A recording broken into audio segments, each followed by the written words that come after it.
खबरों के निष्पक्ष विश्लेषण के लिए सब्सक्राइब करें Jantantra TV and press the bell icon. Never miss any update. इस वक्त हमारे साथ झारखंड के कैबिनेट मंत्री और स्वास्थ्य मंत्री बन्ना गुप्ता जी हैं। इनसे बात करेंगे और झारखंड में कोरोना की स्थिति के बारे में जानने की कोशिश करेंगे और किस तरह इनका राज्य उससे जूझ रहा है उनके बारे में बात करेंगे। सर, स्वागत है आपका जनतंत्र। सर, कोरोना आपकी सरकार बनते ही 2-3 महीने में जैसी सरकार फॉर्म में आ रही थी तब तक इतनी बड़ी महामारी आ गई। किस तरह जूझ रहा है आपका राज्य इससे? नहीं, देखिए, निश्चित तौर पर ये महामारी सिर्फ झारखंड में नहीं आई है, ये महामारी पूरी दुनिया में है और इससे झारखंड और भारत भी अछूता नहीं है। आज झारखंड में 1761 पॉजिटिव मामले आए हैं कुल, जिसमें 843 के आसपास पॉजिटिव अभी हैं एग्जिस्टिंग। 905 के करीब जो है रिकवरी हो चुकी है, मतलब 52% हम रिकवर कर चुके हैं, जो पूरे हिंदुस्तान में रिकवरी रेट हमारा बहुत बढ़िया है। और जो हमारा मृत्यु दर है वो भी बहुत अच्छा है, वो 0.45 मृत्यु दर है। और जो 8 लोग मरे हैं वो 8 लोग भी वो लोगों की मौत हुई है जिनका मल्टी ऑर्गन फेल हुआ है और जो किडनी का रोग, डायबिटीज, हार्ट, कार्डिया, उक्त रक्तचाप वगैरह वगैरह बीमारी और एबव 70 के आसपास के लोग मरे हैं।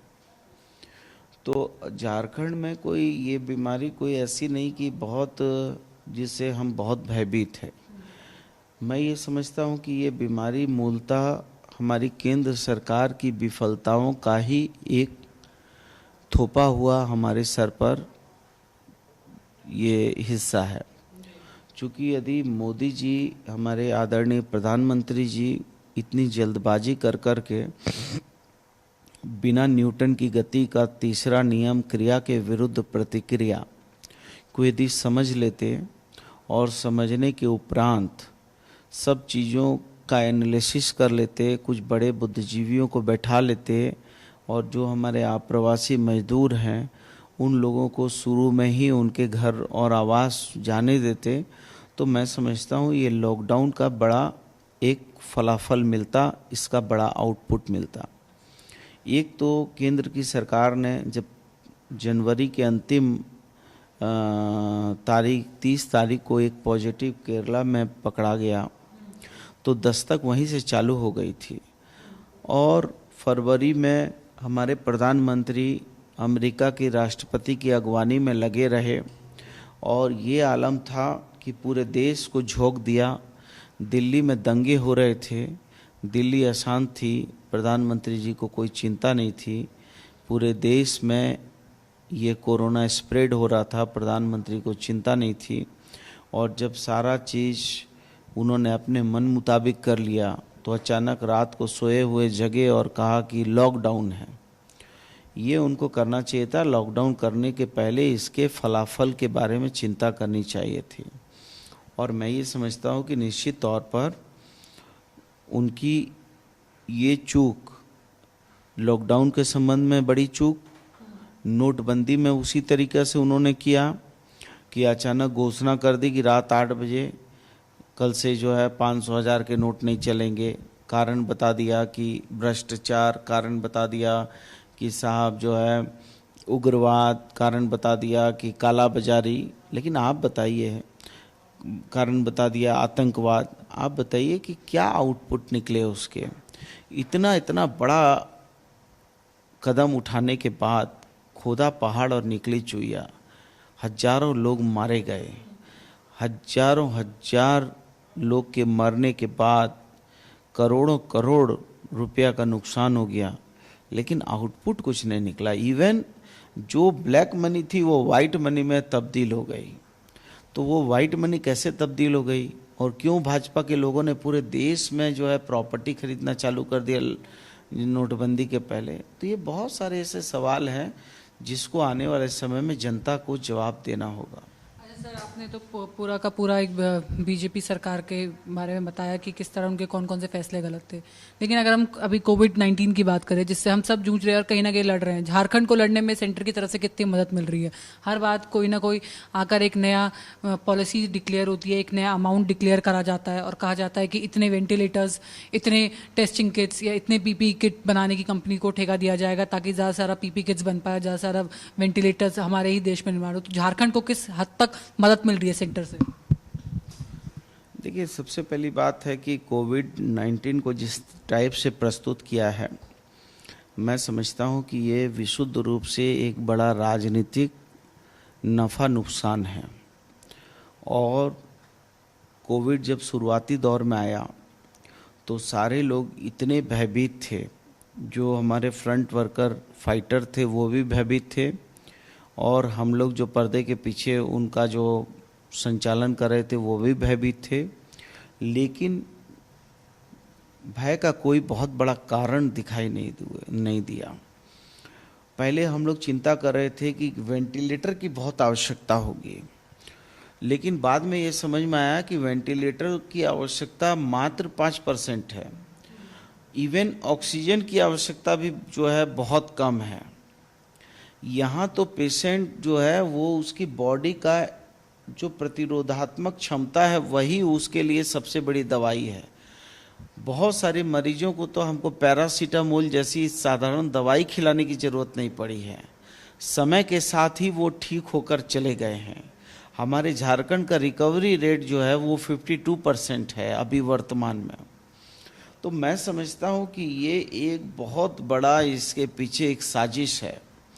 और जहाँ तक सेंट्रल गवर्नमेंट की बात है, आपको याद होगा कि जब बिहार का चुनाव हो रहा था, बिहार के चुनाव में हमारे प्रधानमंत्री जी जब चुनावी सभा को संबोधित कर रहे थे तो उन्होंने इसी अंदाज में सभा को संबोधित किया, कितने रुपए की ज़रूरत है, 50,000 करोड़, 60,000, 70,000, 1 लाख, और लास्ट में 1,25,000 करोड़ रुपया जो है बिहार को दिया। लोग बहुत खुश हुए, लोगों ने वोट किया। क्या वहाँ के लोगों को, वहाँ की जनता को 125 करोड़ रुपए मिले? अभी फिर पैकेज दे दिया है 20 लाख करोड़ रुपया। अब भाजपा के लोग उसमें शून्य गिना रहे हैं कि देखिए इसमें 13 शून्य है, 14 शून्य है, कितने हैं भगवान जानता है वो। लेकिन झारखंड के हिस्से में क्या है? ये आदिवासी और बैकवर्ड राज्य है, इसके हिस्से में क्या है? हम तो अभी तक हमारे कोयला की रॉयल्टी इन्होंने नहीं दिया है, हमारा जीएसटी का पैसा नहीं दिया है, हमारा आपको वो तो मिला है एक अमाउंट, जीएसटी का कंपनसेशन मिला है कुछ 800 करोड़ रुपए, जिसमें हर झारखंडी के हिस्से में 2 रुपए कुछ आ रहे हैं।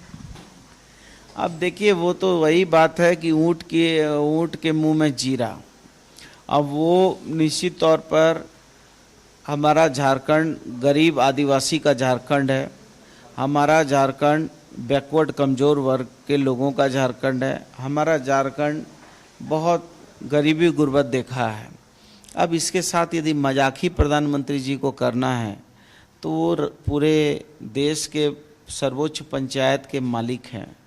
उन्होंने तो यहाँ तक कह दिया कि जब उन्होंने कहा कि थाली बजाओ ताली बजाओ, फ्रंट वर्कर का उत्साहवर्धन करो, तो मैंने भी कहा कि नहीं, मैं कांग्रेस पार्टी का नेता बाद में हूँ, मैं मादरे वतन का बेटा हूँ, माँ भारती का बेटा हूँ। और मैंने भी फ्रंट लाइन वर्कर के समर्थन में, डॉक्टर के, पुलिसकर्मी, पत्रकार के समर्थन में घर के बाहर निकलकर बीवी बच्चों के साथ थाली भी बजाई, ताली भी बजाई। लेकिन फिर प्रधानमंत्री जी ने 1 सप्ताह के बाद फिर बिग बॉस के घर के जैसा एक नया जो है एक आदेश पारित कर दिया कि साहब जो है अबरी जो है थाली ताली नहीं बजाना है, अबरी 9 तारीख को 9 मिनट हमको घर की लाइट बंद करनी है और मोमबत्ती और अगरबत्ती जला देनी है, दिया जलाना है। तब ये समझ में आया कि जब देश के प्रधानमंत्री जो पूरे देश के मालिक हैं और उनके हाथ में पूरे देश का पावर ग्रिड है, तो हम आपके माध्यम से प्रार्थना करेंगे प्रधानमंत्री जी से कि प्रधानमंत्री जी यदि 9 मिनट घर की लाइट बंद करने से कोरोना का संकट दूर होता है, तो मैं प्रधानमंत्री जी आपसे प्रार्थना करूंगा कि पूरे देश के पावर ग्रिड को 9 दिन बंद कर दीजिए और 9 दिन बंद करके आप 9 दिन तक घर में दिया जलवाइए, मोमबत्ती जलवाइए, भाषण दिलवाइए, नारा लगवाइए, लेकिन ये तो बता दीजिए कि ये किस विद्वान ने ये आपको आइडिया दिया है और इसके पीछे कौन विधि विशेषज्ञ लोग हैं जिनको पूरा देश सम्मानित करना चाहता है। पूरा देश इनको जो है नोबेल पुरस्कार भी देने की अनुशंसा करता है, भारत रत्न भी दीजिए इन लोगों को, लेकिन कम से कम बता तो दीजिए कि ये कौन महापुरुष हैं जिन्होंने आपको ये आइडिया दिए हैं। तो मुझे लगता है कि अब विशुद्ध रूप से कोरोना के नाम पर राजनीतिक रूप से वोटों को पोलराइज करने की प्रधानमंत्री की एक नाकामयाब कोशिश है। और निश्चित तौर पर वो कहते हैं कि जब जुल्मतें बढ़ जाएं हद तक एक लौ जलाना लाजिम है, और जब हाकिम ही गुमराह करे आवाज़ उठाना लाजिम है। हाकिम संग कातिल हो जाए, हर लब पर पहरा हो जाए, सहमी सहमी गलियां हो, खौफ का आलम गहरा हो, आवाज़ उठाना लाजिम है, आवाम जगाना लाजिम है। और जब कातिल निकले सड़कों पर और मुंसिफ ही घबराने लगे। पहली बार ऐसा हुआ कि सर्वोच्च न्यायालय के 4 जज ने सार्वजनिक रूप से आके कहा अव्यवस्था। आज तक हिंदुस्तान के लोकतंत्र में ये नहीं हुआ था। तो कातिल निकले सड़कों पर, मुंसिफ ही घबराने लगे, और जब लबों पर ताले पड़ जाएं, अपने ही आग लगाने लगें, तो आवाज़ उठाना लाजिम है, आवाम जगाना लाजिम है। तो मुझे लगता है कि अब आवाम धीरे धीरे जग रही है, समझ रही है, और वो जगेगी और ये लोकतंत्र का अंधेरा छटेगा, नया सवेरा आएगा।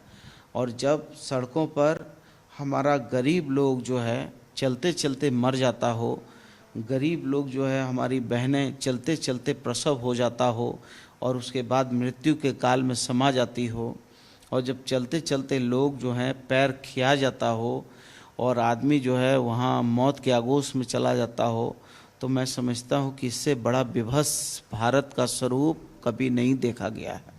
अच्छा सर, एक चीज़ कई सारे राज्यों में देखा जा रहा है कि जो अब प्रधानमंत्री जी ने, सेंटर ने राज्यों के ऊपर जिम्मेदारी डाल दी है कोरोना से लड़ने की, कि आप अपने लेवल पे देखिए, आप आधिकारिक लेवल पे देखिए कि आपको किस तरह गाइडलाइंस को इम्प्लीमेंट करना है और किस तरह आपको इससे लड़ना है। तो कई राज्यों में देखा जा रहा है कि जो टेस्टिंग की रोज की जो रेशियो है वो धीरे धीरे कम होता जा रहा है, कि ना टेस्ट होगा और ना पॉजिटिव निकलेगा। कई राज्यों में, झारखंड की स्थिति क्या है टेस्टिंग में भी? नहीं, निश्चित तौर पर देखिए, अब प्रधानमंत्री जी ने इसलिए छोड़ दिया क्योंकि प्रधानमंत्री जी ने देख लिया कि सारे उनके हथकंडे फेल हो गए। आदरणीय प्रधानमंत्री जी ने जब देख लिया कि हम पूरी तरीके से फेलियर हो गए और उनका जो ये लॉकडाउन वगैरह था, इसने पूरे देश के जीडीपी को तोड़ दिया, पूरी देश की अर्थव्यवस्था टूट गई है। आज हमारा जो है जीडीपी जो है वो यदि इनके मानक से नहीं तय किया जाएगा, इनके पर जो है थर्मामीटर से नहीं चेक किया जाएगा, तो आज देश का जीडीपी 2.5 से 3% पे आकर टिक गया है। और हमारे जितने सकल घरेलू उत्पाद हैं वो सारे जो है कहीं ना कहीं हम आर्थिक संकट में, मंदी के दौर में आ गए। आज स्थिति ये थी कि बगल का देश नेपाल को हम देश नहीं मानते थे, बल्कि नेपाल को हम अपने देश का एक छोटा हिस्सा मानते थे। हम उनको अपने राज्य का एक राज्य मानते थे। और नेपाल जैसा देश जो वो भी आंख दिखाने लगा है, वो भी हमारे सैनिकों पर बर्बरता करने लगा है। चीन में हमारी सीमाओं पर जो है चीन के सैनिक हमारी सीमाओं के 30-30 किलोमीटर अंदर घुस जाते हैं, कभी डोकलाम हो जाता, कभी ये हो जाता, और देश के प्रधानमंत्री चुप हो जाते हैं। पाकिस्तान ऑलरेडी जो है वो हमारा जो है विरोधी देश बना हुआ है। बांग्लादेश से पूरे आतंकवादी प्रवेश करते हैं। तो हम ये समझते हैं कि आज जो है ये निश्चित तौर पर हमारा देश पूरी तरीके से, हमारी जो विदेश नीति है वो फेल हो गई, हमारे देश की जो आंतरिक नीति है वो फेल हो गई, अर्थव्यवस्था फेल हो गई, और कुल मिला के सोचिएगा तो सभी मोर्चों पर केंद्र की सरकार फेल हो गई है। वो पीपी किट हो, चाहे वेंटिलेटर हो, चाहे वो आरटीपीसीआर मशीन हो, चाहे हमारा जो है हमारा ऑक्सी मेटल डिटेक्टर हो, चाहे हमको N95 मास्क हो। प्रधानमंत्री जी ने तो कहा N95 हमारा इतना बनने लगा कि देश में, अरे भाई मुझे ये नहीं समझ में आ रहा है कि आप ये क्यों नहीं बता रहे कि देश की पूरी अर्थव्यवस्था कैसे चौपट हो गई।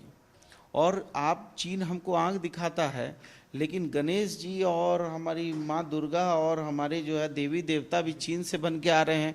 प्रधानमंत्री जी उसको आप रोक नहीं पा रहे हैं। हमारे दिवाली के दिए भी वहाँ से बन के आ रहे हैं। हमारा होली का त्यौहार का जो है अबीर और गुलाल भी वहाँ से बन के आ रहा है, और वो हमारे देश का जो है लाखों करोड़ रुपया लेके जा रहा है और हमको आंख दिखा रहा है, और आप उसको जो है मुखदर्शक बने हुए हैं। तो ऐसी परिस्थितियों में कहीं ना कहीं जो है देश की जनता को सोचना होगा, देश की जनता को इस बात को तय करना होगा कि ये भारतीय जनता पार्टी के हाथ में ये देश सुरक्षित नहीं है। वो सब चीज़ें मैं आपकी मानती हूँ, लेकिन अभी भी वो जो टेस्टिंग किट वाला है कि एक दिन में कितने टेस्ट झारखंड में हो रहे हैं और टेस्टिंग के मामले में झारखंड का रेशियो क्या है, मैं वो जानना चाहती हूँ। टेस्टिंग किट का ये हाल है कि अभी ये वर्तमान सरकार है, इसके 5 महीना पहले पूर्ववर्ती सरकार भारतीय जनता पार्टी की सरकार थी, जिसको ये लोग बड़े गर्व से कहते थे डबल इंजन की सरकार। और डबल इंजन की सरकार का ये पैमाना था कि एक जगह पर भी केवल एमजीएम हमारा जमशेदपुर एमजीएम कॉलेज में केवल जो है टेस्ट की फैसिलिटी थी। इसके बाद आदरणीय हेमंत सोरेन की गवर्नमेंट आई, गठबंधन की गवर्नमेंट आई, हम लोगों ने मिल के गवर्नमेंट बनाई। इसके बाद हम लोगों ने रिम्स में ये आरटीपीसीआर मशीन चालू किया। इसके बाद हमने इटकी रांची में मशीन चालू किया। इसके बाद पीएमसी धनबाद में चालू किया। अभी हम लोग जो है देवघर, हजारीबाग और दुमका में हम जो है अपना लैब बना रहे हैं और उसमें आरटीपीसीआर मशीन डालेंगे। इसी के साथ हम लोग जो है करीब 30 ट्रू नेट मशीन को हमने लगा दिया है, जो हमारा जो है जांच करती है। इसके साथ करीब 160 मशीन और हम लोग लगाने जा रहे हैं। 4 हमने प्राइवेट लोगों को अधिकृत किया है कि वो प्राइवेट लोग जो है हम लोग का जो बैकलॉग है वो बैकलॉग हमारा ख़त्म हो, इसके लिए जो है हम लोग लगे हुए हैं। 1,06,000 से ज़्यादा हम लोगों ने टेस्ट कर लिए हैं और नतीजा ये हुआ है कि अभी तक मात्र जो है 1761 लोग पॉजिटिव हुए हैं, जिसमें ठीक होने के बाद 905 लोग अपने घर चले गए हैं, 800 कुछ लोग बचे हैं। तो हम ये कह सकते हैं कि झारखंड में जो डबल इंजन की सरकार ये लोग कहते थे, इन लोगों ने झारखंड में कोई विकास के काम नहीं किए। हमारी सरकार आने के बाद हमने जांच की गति को आबाद गति में बढ़ाया है और आज की स्थिति में कम से कम हम लोग 2500, 2700, 2800 जांच करने की स्थिति में हैं। सर ये आप बता रहे हैं कि 2500 2700 के अराउंड जो रोज के टेस्ट हैं वो रोज टेस्ट हो रहे हैं। सर क्वारंटाइन सेंटर्स को लेकर काफ़ी सारी खबरें आ रही है रोज मीडिया में कि किसी किसी जगह क्वारंटाइन सेंटर्स की हालत अच्छी नहीं है, कहीं कहीं ऐसे भी हैं कि जहां लोग सर्वाइव भी नहीं कर रहे थे। झारखंड में जो क्वारंटाइन सेंटर्स, जो मेडिकल कैंप्स लगाए गए, उनकी स्थिति क्या है? देखिए, अब ऐसा है कि क्या आप जानती थी कि आपको कभी ये कोरोना का रिपोर्टिंग करना पड़ेगा? क्या हम जानते थे कि कोरोना का ये संकट आएगा?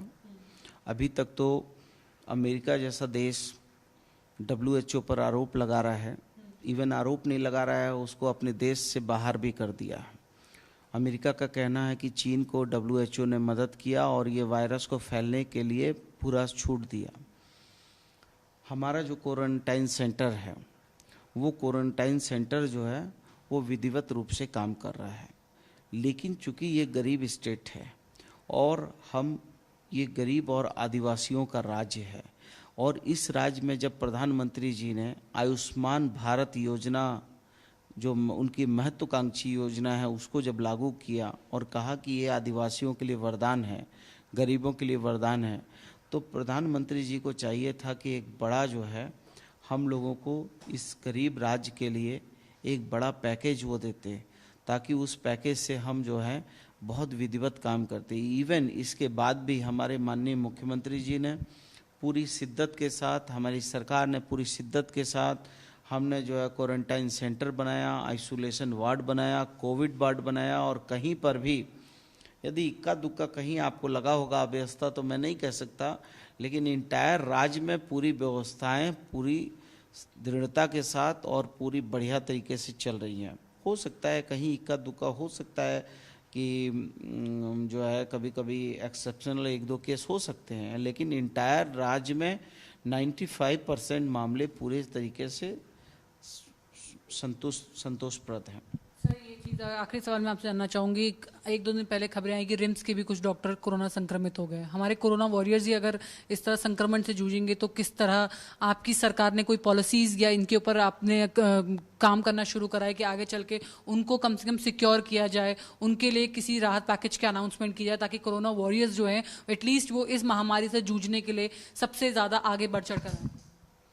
आप ये कह रही हैं रिम्स के डॉक्टर यदि वो हमारे योद्धा हैं और यदि हमारे योद्धा घबरा जाएगा और वो मरीजों को देखने से डरेगा ये सोच के कि उसको कोरोना हो जाएगा, तो ये फिर सारी व्यवस्थाएं ठप हो जाएंगी। ब्रिटेन के प्रधानमंत्री को भी कोरोना हो गया, बड़े बड़े लोगों को कोरोना हो गया। तो कोरोना जो है कोई जात धर्म देख के कोरोना आता नहीं, ये बीमारियां कोई जात धर्म देख के आती नहीं, पद और पदाधिकारी को आते नहीं। मैं स्वास्थ्य मंत्री हूँ, मुझे भी हो सकता है, आपको भी हो सकता है, और जो फ्रंट लाइन वर्कर है वो तो रात दिन उनकी सेवा कर रहे हैं। तो ये होना कोई बहुत बड़ी चीज़ नहीं है, ये एक सामान्य प्रक्रिया है। जब हम नदी तालाब में घुसते हैं मछली पकड़ने के लिए, तो नदी तालाब में घुसने के लिए मछली पकड़ने में शरीर में कादा कीचड़ लगता है, और हमारे जब फ्रंट वर्कर डॉक्टर हैं, हमारी नर्सिंग बहनें हैं, हमारी सफाई कर्मी हैं, यदि उनको कोरोना हो रहा है तो हम ये मान के चलते हैं कि वो बहुत जिम्मेदारी के साथ काम कर रहे हैं, और उनकी भी जवाबदेही, उनकी भी सुरक्षा, उनके भी स्वास्थ्य की कामना और योजना इस सरकार का दायित्व है। हम लोग उस दायित्व का निर्वाह करेंगे, लेकिन हम इस बात से नहीं भयभीत हैं कि स्वास्थ्य में, मुझे भी लोग कहते हैं कि मंत्री जी आप जो है चले जाते हैं लैब टेक्नीशियन के पास चले जाते हैं, जहाँ पर जांच होता है वहाँ चले जाते हैं, आप मरीजों से मिलने चले जाते हैं। तो क्या आप मुझे बताइए कि स्वास्थ्य मंत्री को क्या करना चाहिए? स्वास्थ्य मंत्री को एक कांच के रूम में बंद हो जाना चाहिए? क्या इससे कोरोना दूर होगा? हमको तो अपने मनोबल ऊंचा करने के लिए अपने फ्रंट वर्करों के बीच में उसके साथ लगना होगा, और यदि होना है तो होगा, लेकिन हम युद्ध के मैदान में इसलिए नहीं पीछे हट जाएंगे कि कहीं हमारे बाजू में किसी विरोधी की तलवार से हमारा बाजू जख्मी हो जाए, तो हम उस भय से यदि युद्ध का मैदान छोड़ दें तो हम कायर कहलाएंगे। इसलिए मैं समझता हूं कि जो भी हमारे फ्रंट लाइन वर्कर हैं, डॉक्टर हैं, और जिनको भी पॉजिटिव आया है उनको स्वस्थ करेंगे और स्वस्थ झारखंड की परिकल्पना को साकार करेंगे। चलिए, बहुत बहुत शुक्रिया सर। कैमरा पर्सन गोपाल के साथ अंजलि पोखरियाल, जनतंत्र टीवी, रांची। खबरों के निष्पक्ष विश्लेषण के लिए सब्सक्राइब करें Jantantra TV and press the bell icon. Never miss any update.